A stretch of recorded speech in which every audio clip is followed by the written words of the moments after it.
Ja som sa tu prisťahoval nejakom 82. Bývam na Kvetnici a chodil som tu okolo na také túry, prechádzky.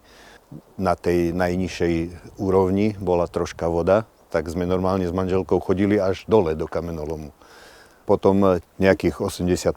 86. ťažili len tu v tých priestoroch vzadu. A tu vpredu normálne bola voda. Tak už bolo napustené, taký 1,5 metra vody bolo v týchto priestoroch. Tak sme sa tu chodili aj kúpať. A chodilo sa tak, že tu bol stražník, ale s tým sme boli dohodnutí, že sme sa chodili okúpať. Kadejako. No a potom, keď začali akože ťažiť do hĺbky, tak tú vodu vyčerpali, vyťahali a ťažili do zeme dole. No a postupne tu tá cesta ide tak a ťažili až dole. No a potom, keď prestali, tak sa to začalo zaplňať. A to prestali všetko tu aj strážiť, aj dáko chrániť.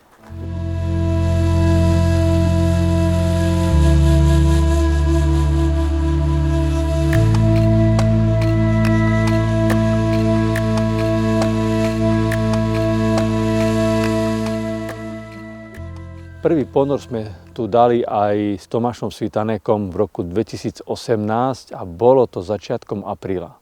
Ešte bol v časti ľad. Tá voda síce nebola nejaká ideálna, tá viditeľnosť bola taká slabšia, ale ten ponor dopadol veľmi dobre a prekvapilo nás. Tedy sme sa dostali do hĺbky 17,1 metra.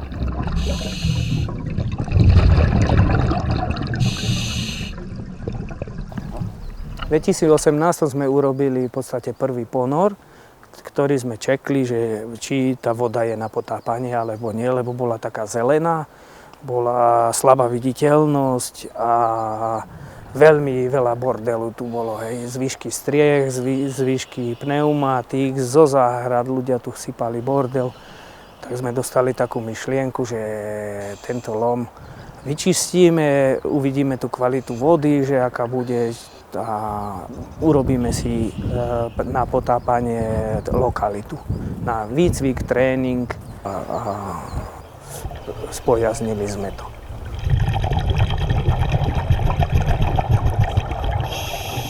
Prvýkrát sme to začali čistiť v roku 2018. Zaradili sme ju do programu Medzinárodného festivalu potápackých filmov ku akcii Čisté vody.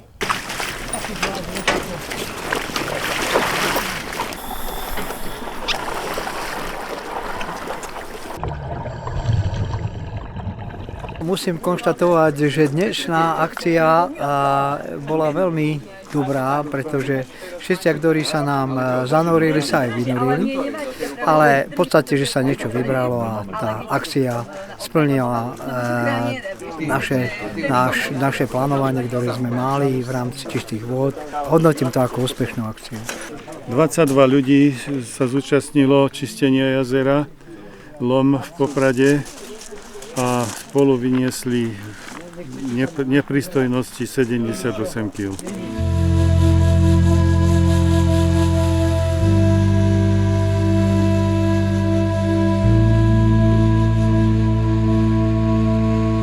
Už po prvých ponoroch sme zistili, že voda po každom väčšom daždi vstúpa a po roku sledovania vstúpla o 1 meter.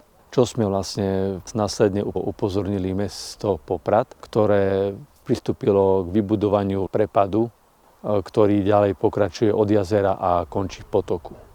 Odtok robí to, že tá mutná voda, ktorá je na hladine, prvá odtieka von. Takže to jazero je skôr vyčistené, ako keď ten odtok nebol.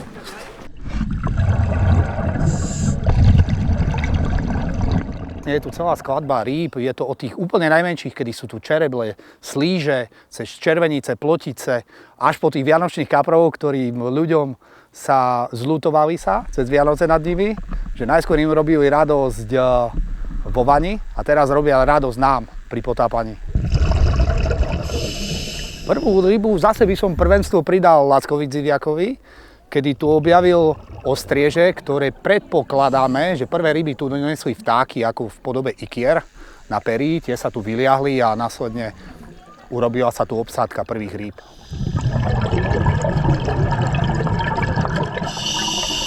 Samozrejme, máme tu celú skladbu rýb, vlastne celý potravinový reťazec ide od tých najmenších, kedy vlastne tie najmenšie ryby ako čereble alebo slíže živia sa zooplanktónom alebo fytoplanktónom. A potom sú tu ako väčšie plotičky, červeničky, zase tými plotičkami, červeničkami sa živia už aj samotnými malými rybkami osamotné ostrieže. A potom taký vrcholový predátor je tu šťuka, ktorá tu pôsobí ako sanitár. Ako náhle je nejaká rybka je chorá alebo zranená, tak ona sa s ňou vysporiada.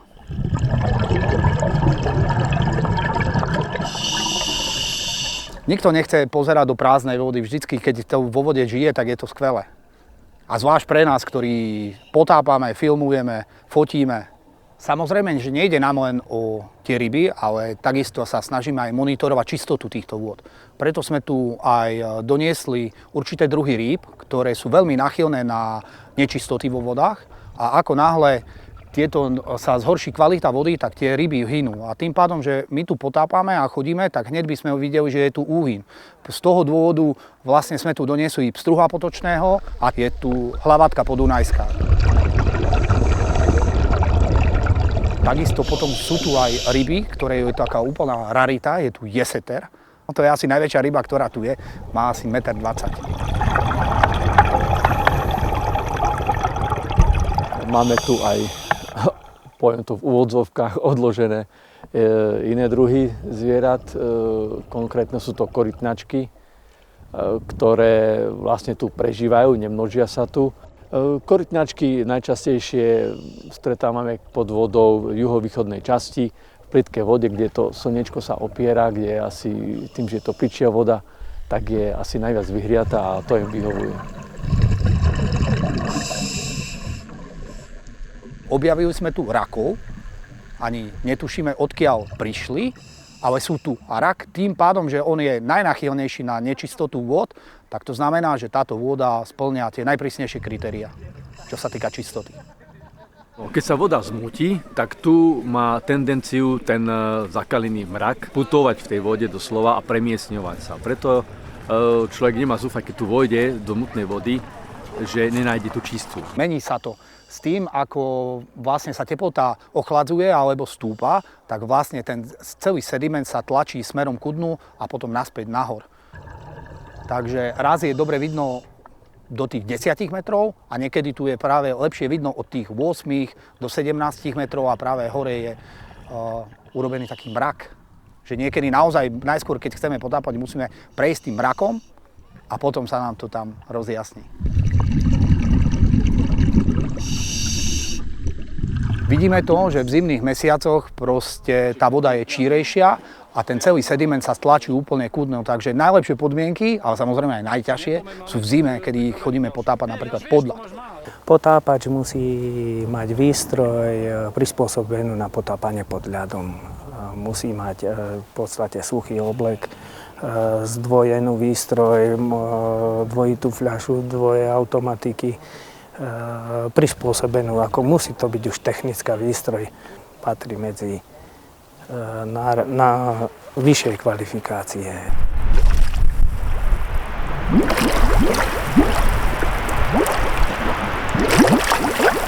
Ideme vlastne linku, ktorá je tam, ukotviť tak, aby mala kultúru, aby to bolo bezpečné po nej ísť aj pri nulovej viditeľnosti.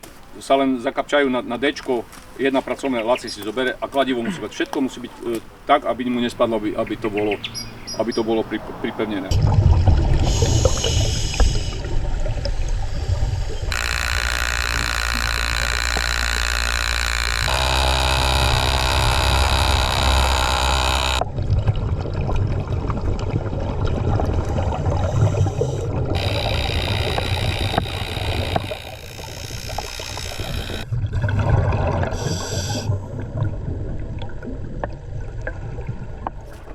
Táto lokalita sa stala už dosť obľúbenou pre mnohých potápačov, aj zo vzdialenejších miest.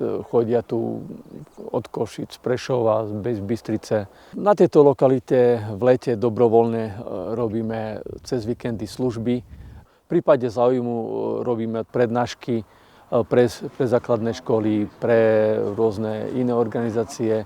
Potápať sa tu môže prísť hocikto, my nemôžeme zakazovať, každý, kto má na to skúšky, kto má na to výstroj. Samozrejme, keď tu niekto chce prísť, je dobre, ak sa nám ozve, je to lepšie, vieme mu poradiť. Po prípade, ak sa niečo stane, tak vieme aj pružnejšie reagovať, pomôcť. Vďaka mestu máme tu svoje zázemie, ktoré nám maximálne vyšlo v ústrety, dokonca nám tu aj zabezpečilo túto maringotku. To molo je v spolupráci s mestom, kedy mesto nám poskytlo finančnú podporu. No, je to vlastne náš taký spoločný projekt, hej, nie je to nás, potápačov, ale je to všetkých občanov mesta. Celým projektom je urobiť oddychovú a rekreačnú zónu pre všetkých obyvateľov, ktorí tu sú, nie len Popračanov, ale aj zo širokého okolia, lebo často tu je vidno, že sa tu zastavujú cudzinci a kochajú sa vlastne celým tým našim lovom a hlavne touto panorámou na Vysoké Tatry.